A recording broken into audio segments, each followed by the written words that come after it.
Okay everybody, this is the new dual 10-inch vented enclosure from Fox Acoustics for the Jeep Gladiator.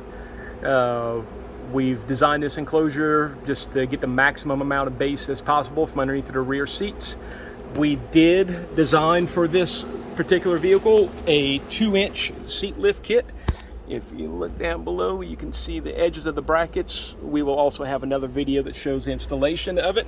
Along with the brackets, once you pull the handles here in the back, this is the adapter plate, which allows the seats to get lifted up 2 inches and still latch to the rear wall.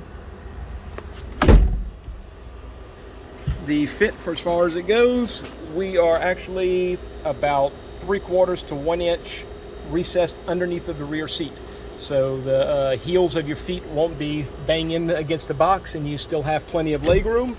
The top of this enclosure, this space right here, we are recessed 1 1/4 inches. If you decide to put a larger high excursion subwoofer in this enclosure, then we do recommend putting a grill on it. These little curved marks right here in the corner, that is the pattern for if you want to put square subs like the Kicker Solo Barrick L7s. All you would do is pretty much connect the line from dot to dot and you would trim this out with the jigsaw, and that would be the proper opening for a 10-inch square subwoofer.